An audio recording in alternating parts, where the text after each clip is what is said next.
glory of God. Sing with God as God expresses God's glory this day in this place. It is good to be with you this morning. Let us greet one another in some of the languages that we share, and then I will share a couple of announcements. Feel free to repeat after me or follow along in the order of service, or both. Good morning. Good morning. Mingalaba. Mbote. Jambo. Namaste. Magwanani. Nadama. Olage. Teriagati. Buenos dias. Bonjour. Mwambiwe.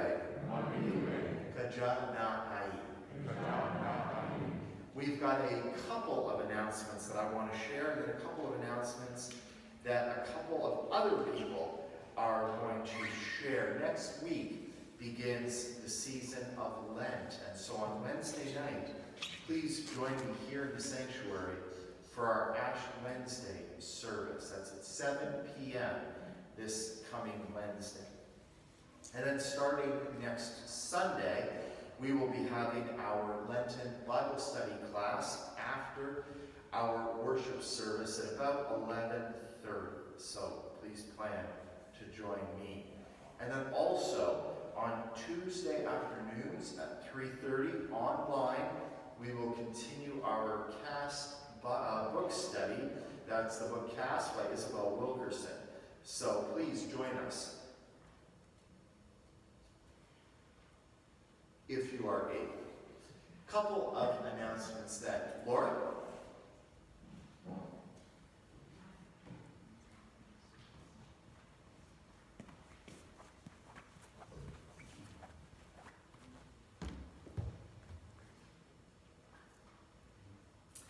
Good morning. Good morning. As many of you have read, the CDC has changed its masking guidance this week. And it's also changed how they look at communities in terms of that guidance. So there's different guidance for different counties all over the country. And it's dependent on now not only on the transmission of the virus, but the usage of hospital beds and ICU beds, which is actually two things that council has been looking at regularly also. Just before they changed the system, Monroe County finally dropped from a high transmission rate down to substantial, which was going in the right direction finally. Under the new system, we are in the medium category. So we will probably be making a change during the week, which we will send you an email about what our masking rules will be. And we will look carefully at what that means about possibly being able to sing. That may take a little longer for me to figure out. Finding that information is always a little more difficult. But we are excited by the fact that hopefully we can have a little less masking if people choose, and the possibility of singing is certainly closer than it has been. So I just wanted to share all that with you. Thank you, Laura. Karen? Jane?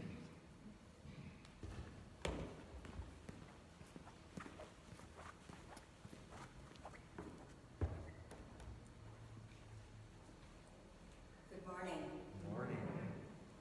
The Mission Committee has decided to do a couple of collections in the months coming up. And for the month of March, during Lenten time, we're collecting feminine hygiene products or other personal care products for Bethany House.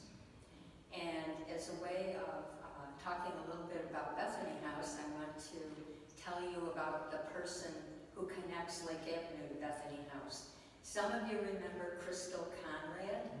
Some of you never met her, but let me tell you about her. She grew up in the church, a beautiful young woman who went to New York City, was a model. As she grew older, she dealt with quite severe mental illness, and she preferred living on the streets to living in a shelter. So we would find her under bushes, under bridges, and the church tried to help her get placement, Baptist home, other places. She would have none of it. The only place she wanted to stay was Bethany House, which was a shelter for mostly abused or addicted women coming out of abusive relationships or fighting addiction. But Bethany House was the place that accepted her, and though most women stayed for only 2 weeks, Crystal stayed there for most of the rest of her life. So we were so grateful for the sheltering home that was Bethany House, and they loved her. She became the voice of hospitality. She would write thank you notes to donors in red pencil. That was one of her little quirks. And when we get our hymnals back, if you open a hymnal and you see a little red check mark, you know that Crystal left her mark. So she was an interesting, loving person, and we're so grateful to Bethany House for sheltering her.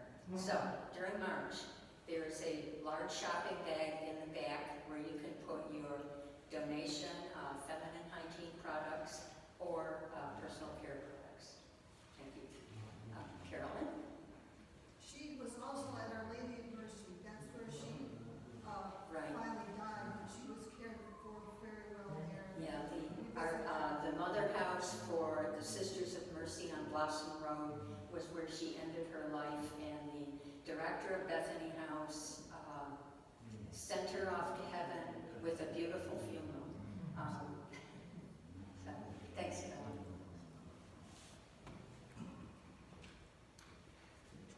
And Jane, just because Karen gave us a visual illustration of what we were collecting, and I'm sure the choir, the choral scholars have wondered, here's your first donation. I'm sure you were wondering why I had a container of 33 pads. Jane, here, you want to, Bill, catch. Pretty close for both of us. And since you're standing, Bill, I invite you to come forward for our responsive call to worship.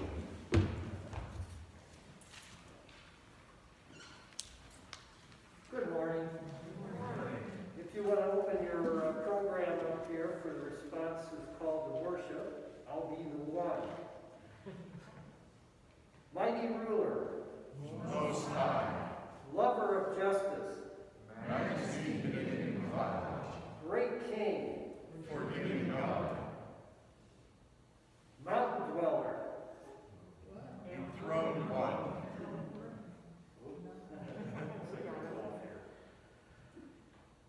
we praise your great and awesome name. we worship at your mountain.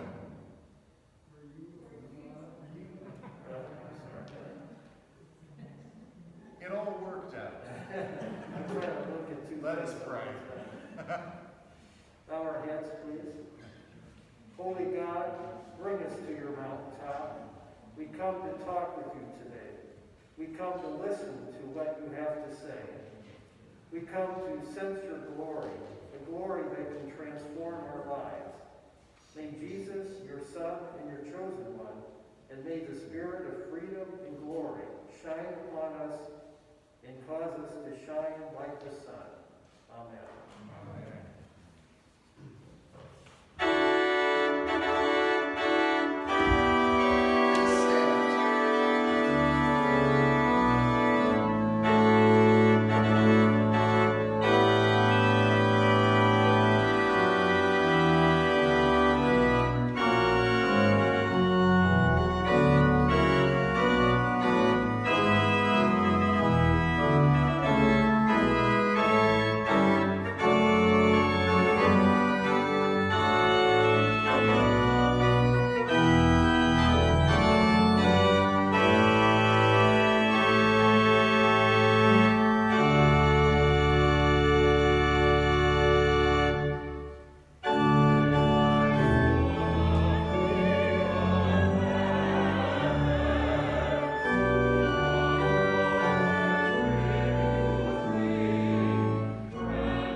first scripture lesson, we're reading from Exodus 34, 29 through 35.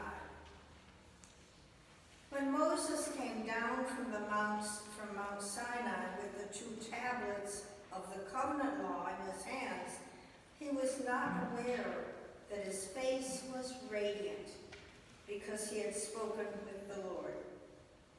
When Aaron and all the Israelites saw Moses, his face was radiant, and they were afraid to come near to him. But Moses called to them. So Aaron and all the leaders of the community came back to him, and he spoke to them. Afterward, all the Israelites came near Moses, and he gave them all the commands the Lord had given him on Mount Sinai. When Moses finished speaking to them, he put a veil over his face.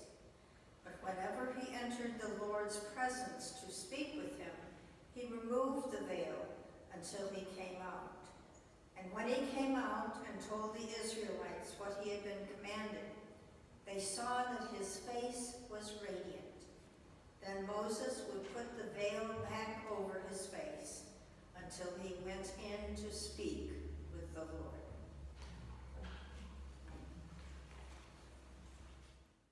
Well, good morning, everyone, and good morning, children. Today we're going to talk about a story in the book of Luke that is kind of a heavy story. There's a lot going on here, and it has a really big title. It's called The Transfiguration.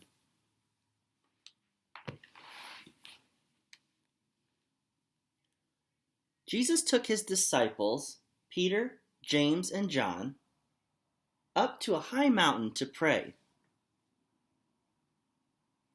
There, in the quiet, something amazing happened.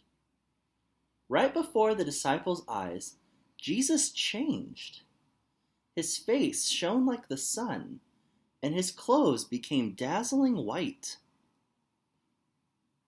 Suddenly, 2 other people appeared and started talking with Jesus. They were Moses, the great leader who helped bring the Israelites out of slavery in Egypt, and Elijah, one of God's prophets from long ago. Peter said to Jesus, "Teacher, it is good for us to be here. If you want me to, I will build 3 houses here, one for you, one for Moses, and one for Elijah." While Peter was talking, a bright cloud passed over them, and they heard a voice saying, "This is my son, my beloved. I am very pleased with him. Listen to him." When the disciples heard the voice, they were frightened, and they fell down on the ground. But Jesus came and gently touched them, saying, "Get up, do not be afraid." When the disciples looked up, only Jesus was there with them. As they came down off the mountain, Jesus told his companions, "Do not tell anyone about this vision until after my resurrection."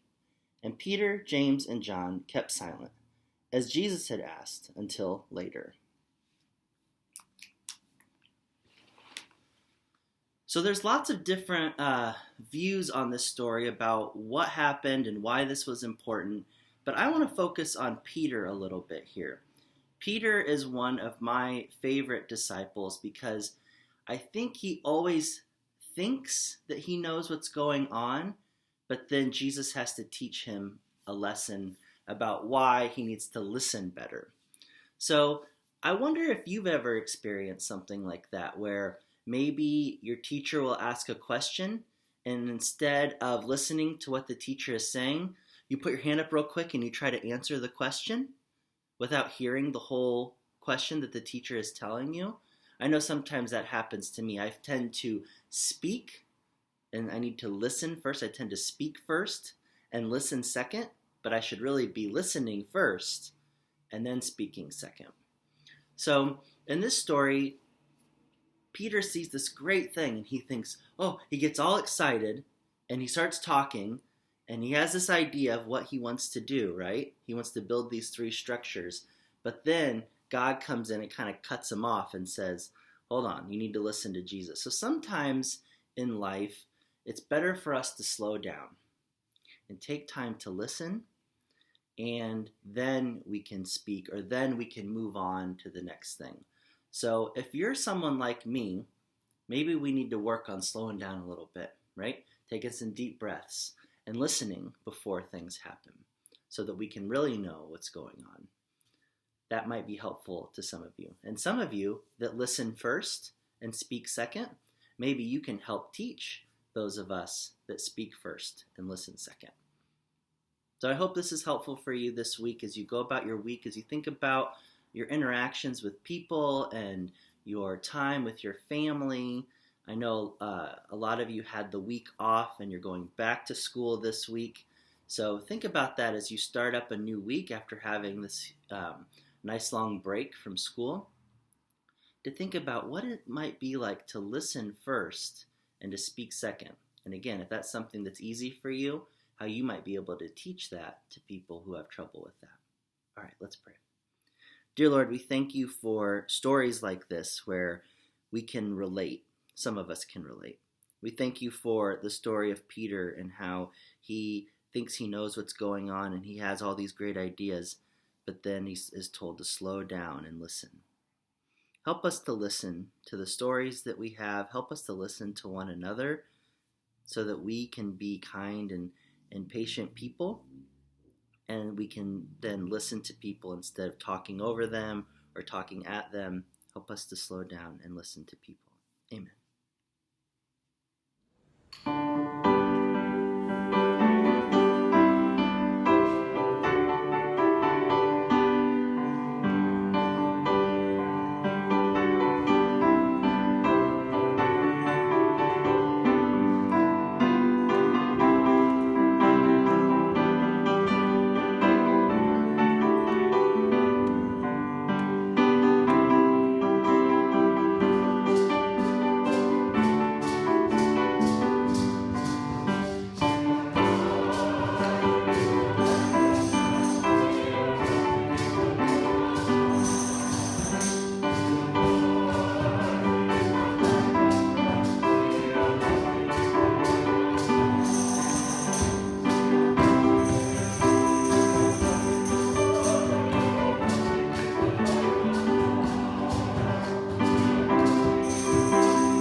Please be seated. Carol.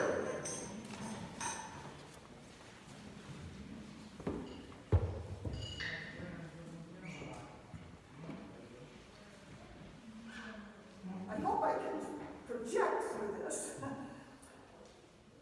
We want to thank God and recognize how lucky we are to be settled in communities with families who nurture our becoming, for friends who love us by choice, for work companions who share our burdens and daily tasks, for strangers who welcome us into their midst, for people from other lands who call us to grow in understanding, for children who lighten our moments with delight.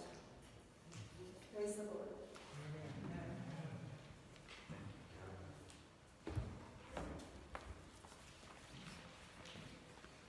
As we move into the neighborhood ministries portion from 1901 to 1931, you are going to find some connections to things that you may be familiar with, either from before or your own time here at LEBC. So I encourage you to listen carefully.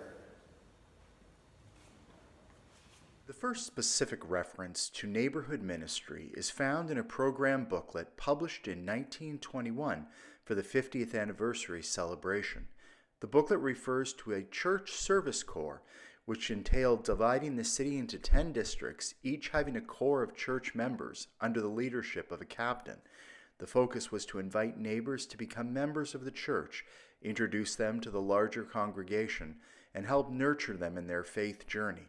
In 1921, 250 members were enlisted in this neighborhood work, and over the next 100 years, neighborhood mission and ministry would change focus, take different forms, but become a firm commitment of LABC.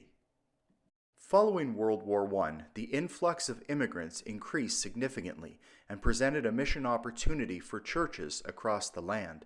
The Northern Baptist Convention and the Women's American Baptist Mission Society stepped forward with the organization of the Christian Americanization Department in March 1919. The mission effort ultimately was organized at the national, district, state, city, and local church level. Rochester was no exception to the influx of immigrants. As early as 1912, we find a Mrs. Simmons who called motherly women of the church together to call on certain Italian folks to speak with them and to teach American ways of caring for their homes and children. A few women responded, and at the same time, some of the Sunday school leaders attempted to begin a Sunday school class for the Italian children of the neighborhood. After a 1922 introduction to the Americanization program, a group of American Baptist women at LABC began teaching Sunday school classes for the Italian youth, and in 1925 a Sunday school community hour was initiated. It was attended mostly by children and some parents. It included singing, prayer, and slideshows on the life of Christ. By 1926, Mr. and Mrs. Agueto would become pastor of the first Italian Baptist church that took over the Sunday community hour. For 3 different years, the Christian Americanization Club, or committee, hosted an event for people from other nations, including Cuba, Poland, Denmark, Japan, Armenia, and Native Americans. There was receptions, guests, and an hour program for girls and boys, ending with a devotional hour. In February 1931, the Italian Young People's Club was established with 18 members. In November of that year, Mr. Giacomelli, a student at CRCDS, was appointed the Italian student pastor for work with the Italian persons of LABC. On September 4th, 1918, Mrs. Mary Carmen joined Lake Avenue Baptist Church, and by November 19th of that year, she was appointed church school principal and Sunday school visitor. In the 1920s, she was appointed to serve as the church social worker in the neighborhood. To aid in the church school and parish visitor programs, 2 cars were acquired. And upon 20 years of service, Mary was the guest of honor along with Mrs. Ruth Ron, pastor's assistant, at a testimonial dinner celebrating each of their ministries. In August of 1942, Mrs. Mary Carmen retired, and her time at LABC was the beginning of the history of the Carmen family serving in ministry and mission at LABC. In 1884, after moving into its newly planned house of worship, LABC moved brick by brick their old Sabbath school down to Lyell Avenue to become the new Lyell Avenue Sabbath School Mission. And on July 1st, 1890, the Lyell Sabbath School Mission was formally organized into Lyell Avenue Baptist Church, along with 60 members of LABC who were dismissed from the congregation for that purpose. Unfortunately, in 1966, the Lyell Avenue Baptist Church experienced a devastating fire, and while they would recover in time, in 1984 the congregation voted to disband, and their building would become Cameron Community Ministries. In the early years of the 19th century, a number of Polish immigrants arrived in the United States. While most were Catholic, there were a number who were Baptist. It was between 1900 and 1910 that the Polish Baptist movement began in Rochester, led by Reverend Ludwig Adamus, who had been a student at Rochester Theological Seminary. And with the assistance of the Baptist Union of Rochester, which included LABC, this group of individuals took possession of the church building at the corner of Hudson and Roycroft Drive, forming the Polish Baptist Mission of Rochester. Even as late as the 1930s, this church was one of only 17 Polish Baptist churches in the United States, and over the years, LABC Women's Mission Society became supportive of the church in many ways. And finally, in the 1920s, when the neighborhoods then known as the Lakedale area, north of the cemeteries off of Lake Ave, continued to grow at such a great rate, Dr. Bevan, pastor of LABC, and Mr. Richard Kemp decided that a Sunday school mission needed to be established, and so in 1927 this new venture began. In 1928, the mission was organized into a church known as Church of the Master. Reverend David S. Matthews was called as the first pastor.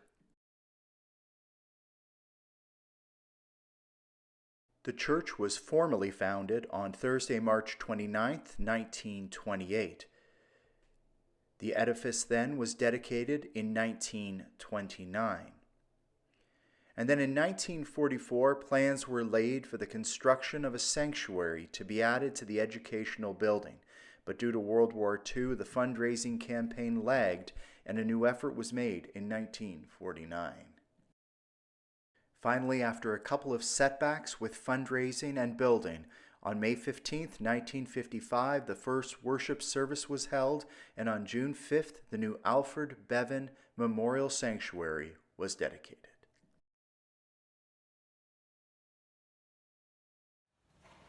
You are discovering a number of themes that are established in that period and continue to this day. LABC is a neighborhood church and is a sending church. So make sure you check out next week, part 2.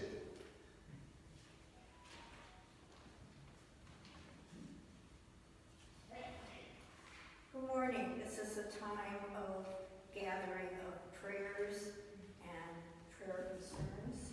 Michael, why don't you go around?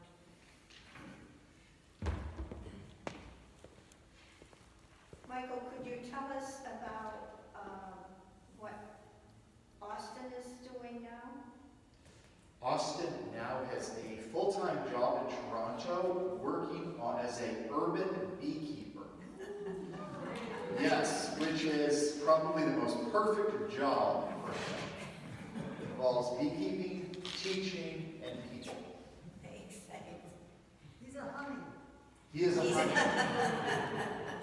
And that's going to be forever recorded, Carolyn, so he will hear that. Are there other people who have joys and concerns? Yeah, Lee? 2 people you are very familiar with who have been a part of the Lake Avenue experience, Nicola Schwanigkeit Lemontas and her husband Martinez are in Lithuania. They are expecting their second child in June, and they are not far from Ukraine, obviously, and they have relatives in Ukraine. Kat Gorlova, who's currently in Houston, also has relatives in the middle of Ukraine, and at this point they are still able to maintain daily contact with them. So keep them in your prayers, please. Thank you. Okay, Jackie and then Jane. Yes, I reported from my niece Sarah, came down with COVID. She is now almost totally improved. She's really healed a lot. Great news about your niece. We can't forget, in the middle of the horror in Ukraine, that many people are still fleeing the military.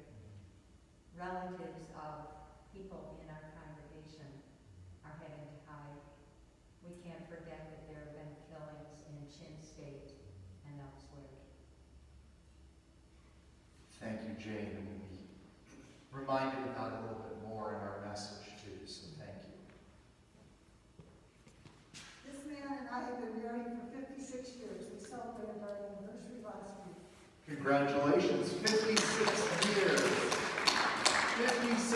years of Carolyn's patience. Crystal moment. She would say things like, "Dad, we haven't seen you in service very often." Okay, that's a good Crystal moment. From what I understand, there are a lot of those. Thank you. Prayer requests. Well, I just thought I saw hands over this way. Okay. Thank you, Michael, for going around. I remember Crystal one time when I forgot the Lord's Prayer, or we had decided not to do it, and she was sitting right there. Where's the Lord's Prayer?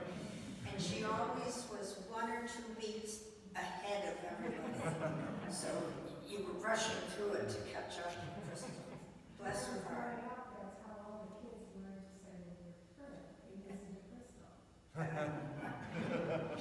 She was a character. Let us pray together. God of peace and love, we turn to you with prayers for our world.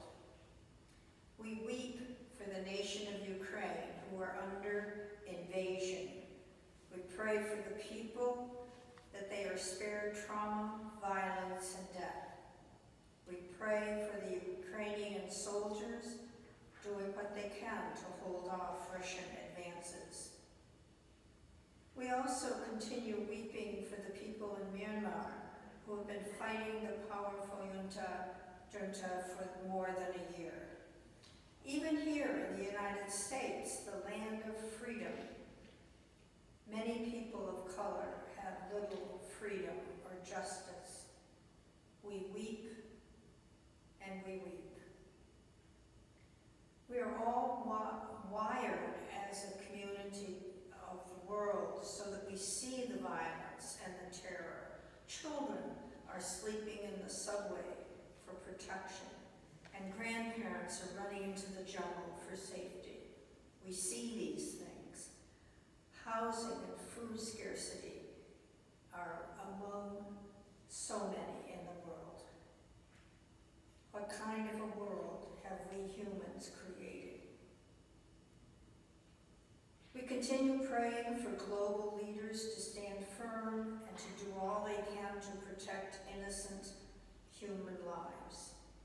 May they unite in peace and reconciliation.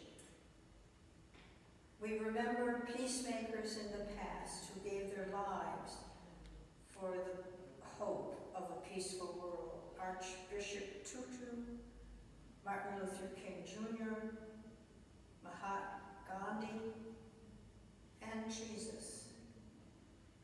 May we do what we can to follow Jesus as the peacemaker. Help us to be brave and creative and generous. Help us to really love our world's people. Give us small ways that we can make a difference. We pray to you, our Lord of peace and love, knowing that we need your strength and courage. May we be the peacemakers that you want us to be. Let us pray together the prayer that Jesus taught us. Our Father, who art in heaven, hallowed be thy name. Thy kingdom come, thy will be done, on earth as it is in heaven. Give us this day our daily bread, and forgive us our debts, as we forgive others. And lead us not into temptation, but deliver us from evil.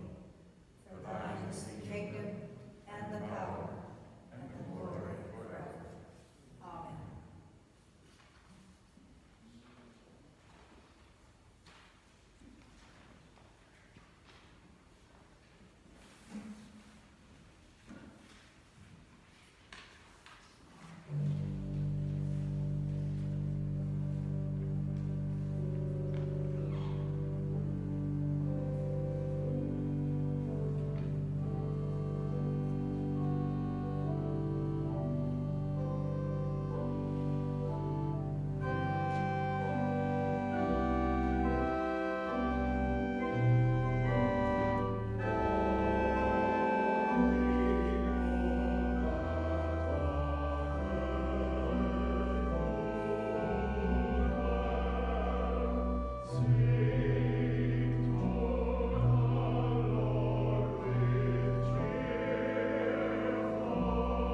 ချက်ကတော့ရှင်လူကခန်းကြီးကိုအငယ်28ကနေပြီးတော့40တော့ဒီဖြစ်ပါတယ်။ထို့တော့မိတ်တော်မူသည်နောက်ရှိတဲ့လွန်သောအခါယေရှုသည်ပေတရုယောဟန်ယာကုပ်တို့ကိုခေါ်၍ဆုတောင်းခြင်းကတောင်ပေါ်သို့တက်ကြွတော်မူ၏။ဆုတောင်းတော်မူစဉ်တွင်မျက်နှာတော်သည်ထူးခြားသောအစင်းအရောင်ရှိ၍အဝတ်တော်သည်လည်းပြောင်ပြောင်လက်လက်ဖြစ်၏။မောရှေနှင့်အေလိယသည်ဟူသောလူနှစ်ယောက်တို့သည်ဘုံအတည်နှင့်ထင်ရှား၍ကိုယ်တော်နှင့်အတူဆွေးနွေးလက်ယေရုရှလင်မြို့၌စုသိတော်မူမည့်အကြောင်းအရာကိုပြောကြ၏။ပေတရုနှင့်သူ၏အဘော်တို့သည်မျက်စိလေးလံသဖြင့်တငိုက်ငိုက်ရှိကြ၏။နိုးသောအခါဘုံအတည်တော်ကို၎င်းကိုယ်တော်နှင့်ရပ်နေသောလူနှစ်ယောက်ကို၎င်းမြင်ကြ၏။ထိုသူတို့သည်အထံတော်မှသွားကြ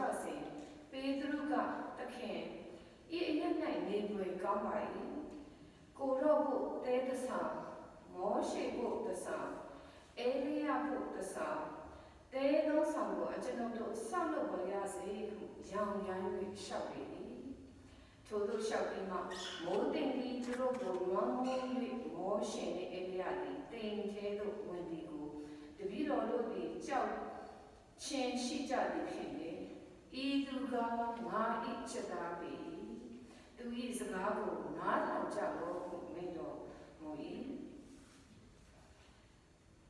မိုးတိမ်ကအတန်တော်ဖြစ်လေ၏ထိုအတန်တော်ဖြစ်သည့်ခဏချင်းတွင်ယေရှုသည်တယောက်တည်းရှိတော်မူ၍တပည့်တော်တို့သည်မိမိတို့မြင်သောအရာကိုဝတ်ထား၍ထိုကာလ၌အဘယ်သူမျှအာဏာစကားမပြောဘဲနေကြ၏။နက်ဖြန်နေ့၌တောင်ပေါ်ကဆင်းကြပြီးလျှင်များစွာသောလူအစုဝေးသည်ကိုတော်ကိုခရီးဥကြိုပြုကြ၏။လူအစုဝေး၌ပါသောလူတစ်ယောက်ကအရှင်ဘုရားအကျွန်ုပ်၏သားကိုကြည့်ရှုတော်မူမည့်အကြောင်းအကျွန်ုပ်တောင်းပါ၏။အကျွန်ုပ်၏သားတဦးသည်ရှိပါ၏။နတ်ခမ်းစားသဖြင့်သူသည်ရုပ်ခနဲအော်ဟစ်၍အမြုပ်ထွက်လျက်တောက်မာခြင်းကိုရောက်တတ်ပါ၏။ထိုသို့နာကျင်စွာနှိပ်စက်ပြီးမှနတ်သည်အလွန်သွားခေ၏။ထိုနတ်ကိုနှင်ထုတ်ပါမည့်အကြောင်းတပည့်တော်တို့အားအကျွန်ုပ်တောင်းပန်တော်လေ။သူတို့သည်မတတ်နိုင်ကြပါဟုအော်ဟစ်နဲ့လျှောက်လေ၏။ယေရှုကလည်းယုံကြည်ခြင်းမရှိ။ဖောက်ပြန်သောမျိုးငါသည်သင်တို့နှင့်အတူအဘယ်မျှကာလပတ်လုံးနေရမည်နည်း။သင်တို့ကိုအဘယ်မျှကာလပတ်လုံးတီးခံရမည်နည်း။သင်ဤသားကိုငါထံသို့ယူခဲ့ပါဟုမိန့်တော်မူ၏။သူငယ်လောင်းစဉ်ပင်နတ်ဆိုးသည်နေပေါ်မှလဲ၍တောက်ပါစေ၏။ယေရှုသည်ညင်ညိုသောနတ်ကိုဆုံးမ၍ထိုသူကိုချမ်းသာစေပြီးမှအဘအားပေးအပ်တော်မူ၏။လူအပေါင်းတို့သည်ဘုရားခင်၏မဟာတကူတော်ကိုမြင်၍မိန်မောတူရခြင်းရှိကြ၏။ကျမ်းစာရသူပြစတိုင်းရရှင်ကောင်းချီးပေးပါစေ။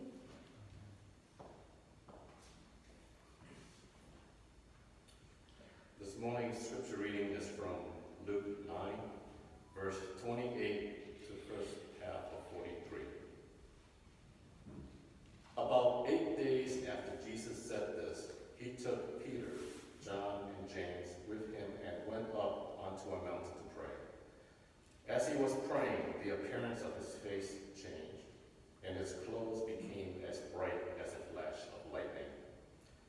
2 men, Moses and Elijah, appeared in glorious splendor, talking with Jesus. They spoke about his departure, which he was about to bring to fulfillment at Jerusalem. Peter and his companions were very sleepy, but when he became fully awake, they saw his glory and the 2 men standing with him. As the men were leaving Jesus, Peter said to him, "Master, it is good for us to be here. Let us put up 3 shelters, one for you, one for Moses, and one for Elijah." He did not know what he was saying. While he was speaking, a cloud appeared and enveloped them, and they were afraid as they entered the cloud. A voice from the cloud saying, "This is my son, whom I have chosen. Listen to him." When the voice had spoken, they found that Jesus was alone, the disciples kept this to themselves and told no one at that time what they had seen. The next day, when they came down from the mountain, a large crowd met him. A man in the crowd called out, "Teacher, I beg you to look at my son, for he is my only child. A spirit seizes him, and he suddenly screams. It throws him into convulsions, so that he foams at the mouth. It scarcely ever leaves him, and is destroying him. I begged your disciples to drive it out, but they could not." "O unbelieving and perverse generation," Jesus replied, "how long shall I stay with you and put up with you? Bring your son here." Even while the boy was coming, the demon threw him to the ground in a convulsion. But Jesus rebuked the evil spirit, healed the boy, and gave him back to his father. And they were all amazed at the greatness of God. This ends the reading.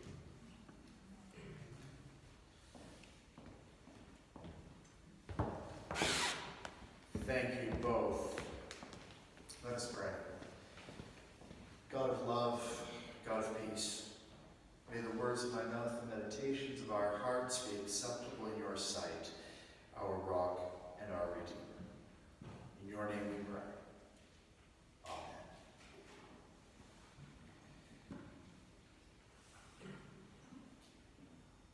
We have an amazing God. Sit with that for a minute. We have an amazing God. Luke 9.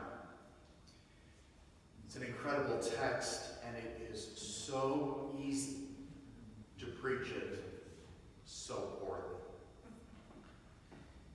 See, the Transfiguration texts are a perfect example of what is wrong with so much preaching.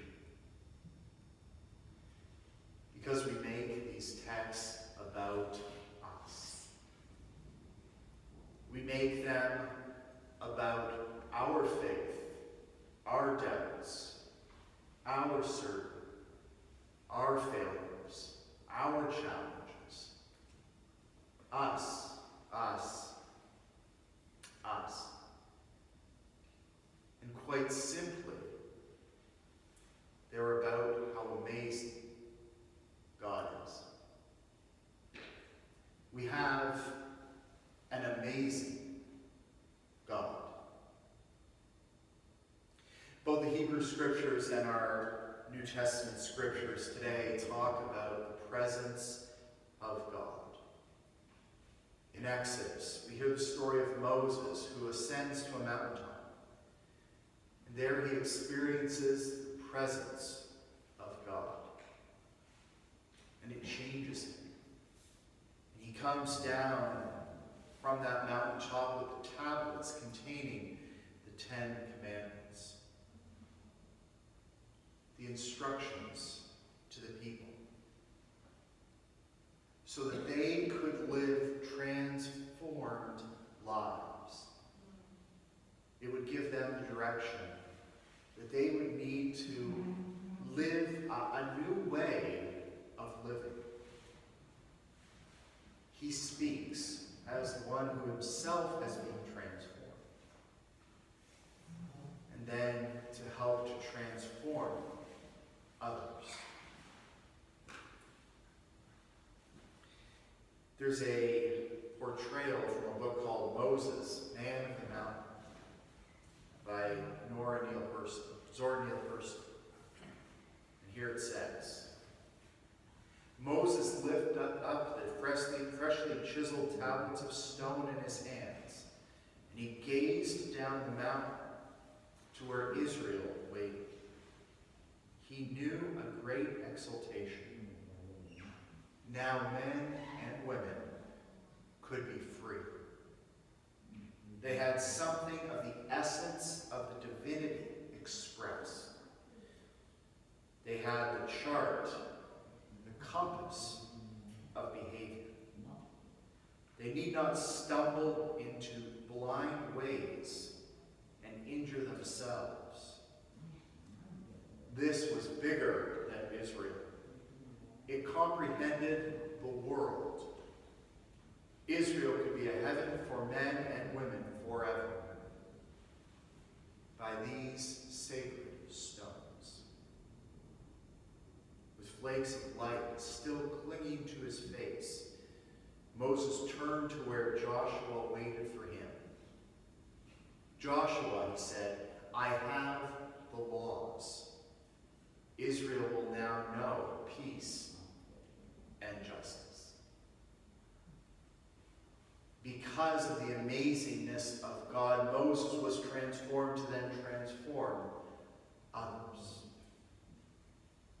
We have an amazing God. Then in Luke, we hear the story of Jesus, who ascends to a mountaintop, and there he also has an experience in the presence of God. It's called the Transfiguration. We've heard it read both by Austin and then by Don and Kadin. These people want to stay at that mountaintop forever in the presence of God, because there they are experiencing something great. They are transformed by that experience, and then they descend as people transformed. These passages, they seem to make us amazed at Jesus. He dazzled them. He shocked them. He amazed them. He was in the company of Moses and Elijah. They wanted to build booths to stay there, as we want to do when we are in those experiences of amazement. We want to stay there forever. We want to have that experience again and again and again. But sometimes we have to live out of our amazement. Take that experience with us and go back into the world. What's the takeaway there? I've heard people say after the mountaintop experience, we go back down into the valley to get to the work.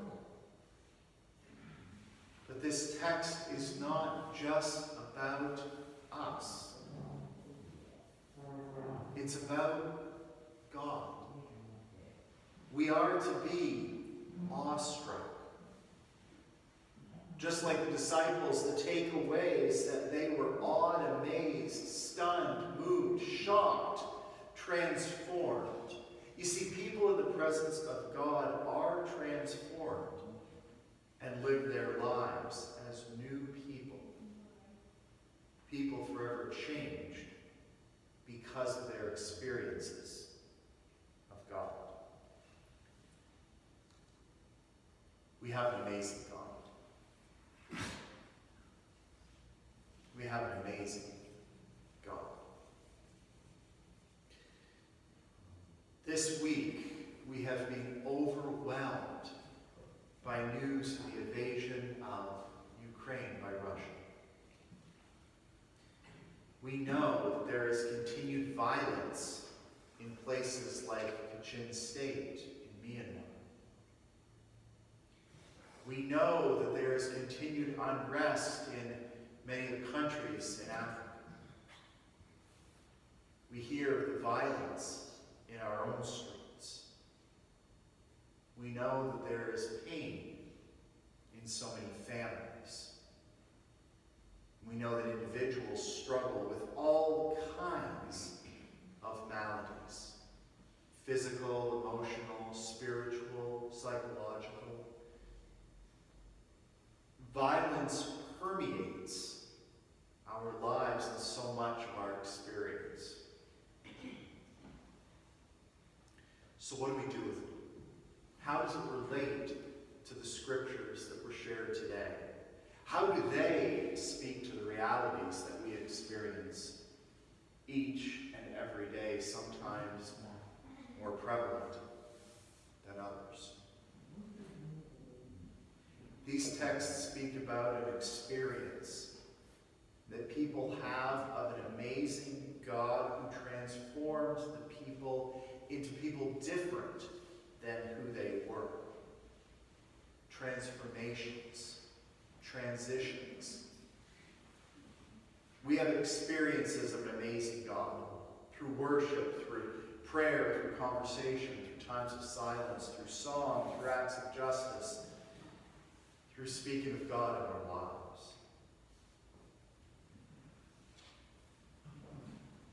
We want to make change happen.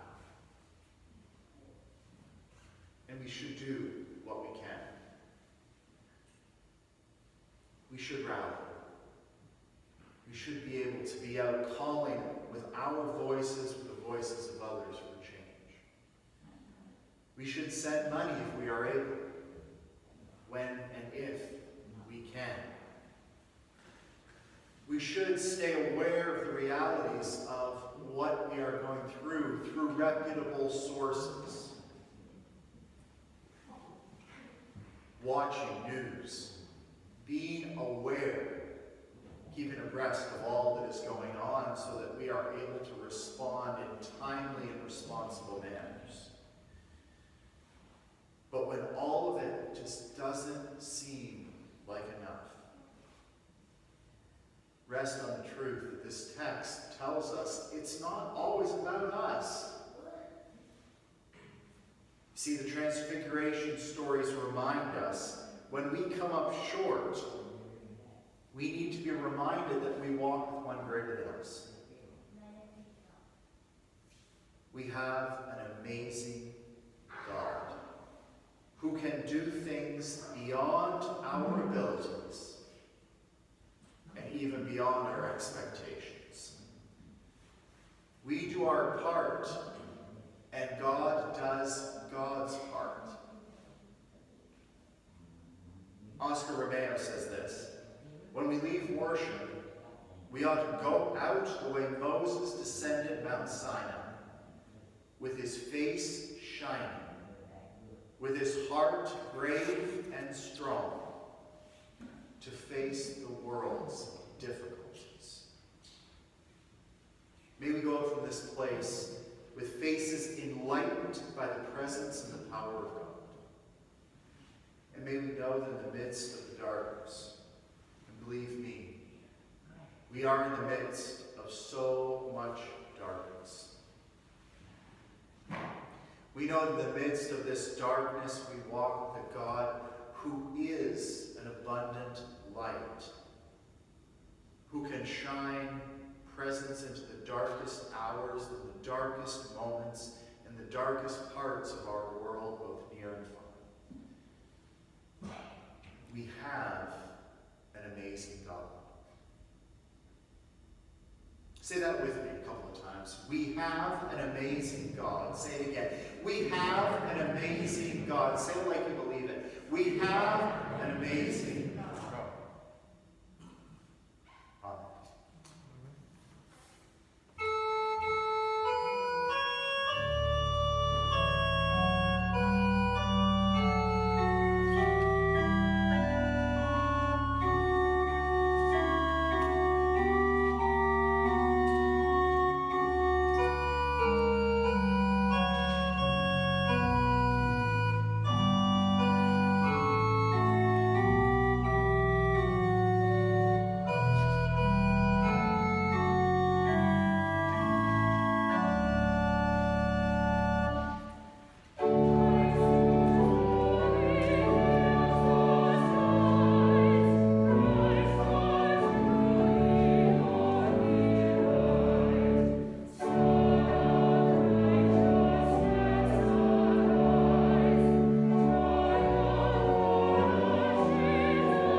blessing. Long ago, Jesus stood at a mountain, shining with the glory of God's mystery and power. A voice from the cloud rang out, "This is my Son, my chosen. Listen to him." Listen for the voice of Jesus. We will listen and look for God's glory, not only up on the mountains, but in our cities and in our homes. Set it in your own transformation, from feet to love, from confusion to trust, from despair to hope. We rejoice in the glory of Christ. We delight